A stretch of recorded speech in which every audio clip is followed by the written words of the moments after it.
నేను మీ చారి అక్షయ మీడియాకి స్వాగతం. ప్రభుత్వంలో పనిచేసేవారు ఎవరైనా సరే అటెండర్ దగ్గర నుంచి జిల్లా కలెక్టర్ వరకు తప్పనిసరిగా తమ పిల్లల్ని ప్రభుత్వ విద్యాలయాల్లోనే చదివించాలి.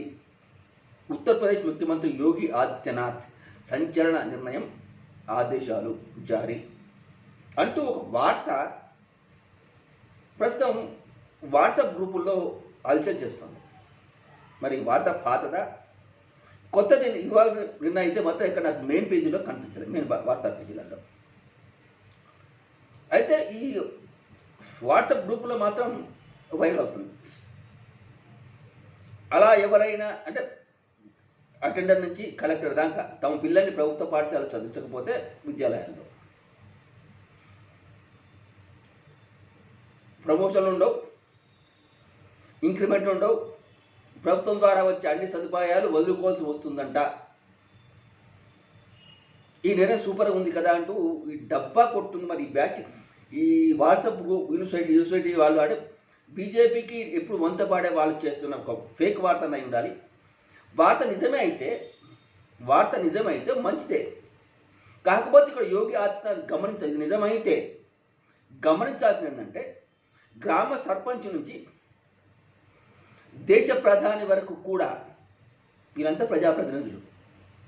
ప్రజల సొమ్మును జీతాలుగా తీసుకుంటున్న వాళ్ళు అటెండర్ నుంచి కలెక్టర్కి ఎలా జీతాలు తీసుకుంటారో గ్రామ సర్పంచ్ నుంచి ప్రధాని దాకా జీతాలు తీసుకుంటారు. ప్రజల సొమ్ము తింటున్నారు.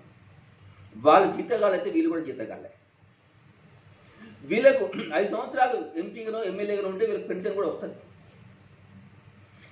ఈ సౌకర్యం ఉద్యోగస్తులకు ఉంది. మరి వాళ్లకు వర్తిస్తే వాళ్ళు ఖచ్చితంగా ప్రభుత్వ పాఠశాలలో చదివించాలి అనే జీవో నిజంగా జారీ చేసి ఉంటే అందులో దీన్ని ఖచ్చితంగా ఇంక్లూడ్ చేయాలి. గ్రామ సర్పంచ్ నుంచి ప్రధాని వరకు ఎవరైనా ప్రజాప్రతినిధులు తమ పిల్లల్ని ఖచ్చితంగా ప్రభుత్వ పాఠశాల విద్యాలయాలను చదివించాలి అనే జీవో కూడా జారీ చేసి ఉండాలి.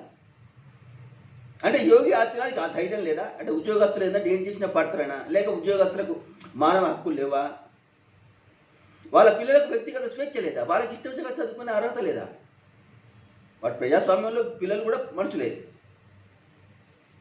వాళ్ళు తమకు నచ్చిన స్కూల్లో చదువుకోవద్దు. ప్రైవేటా ప్రభుత్వం కాదు. బాబు లాంటి ప్రైవేట్ పాఠశాలలు మూసేయండి. ఇంకెందుకు ప్రభుత్వ పాఠశాల సరిపోతుంది, అందరూ అక్కడ చదువుకుంటారు కదా. ఇలాంటి ప్రశ్నలు చాలా తలెత్తున్నాయి ఈ ప్రస్తుతం ఈ వార్త ద్వారా. మరి యోగి ఆదిత్యనాథ్ ధైర్యం లేక చేయలేదా?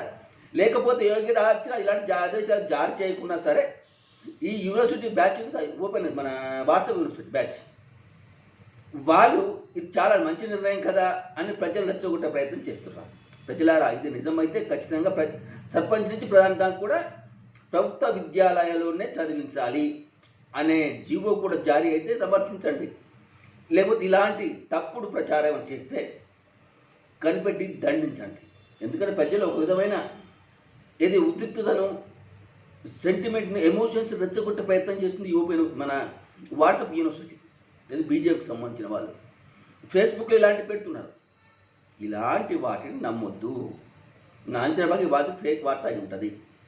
ఫేక్ వార్త కాకపోతే ఒరిజినల్ వార్త అయితే మాత్రం యోగి ఆదిత్యనాథ్ ప్రజాప్రతినిధుల పిల్లల్ని కూడా ప్రభుత్వ విద్యాలయాల్లోనే చదివించాలి అనే జీవో జారీ చేసే ధైర్యం లేదా అనేది ప్రస్తుతం నా ప్రశ్న.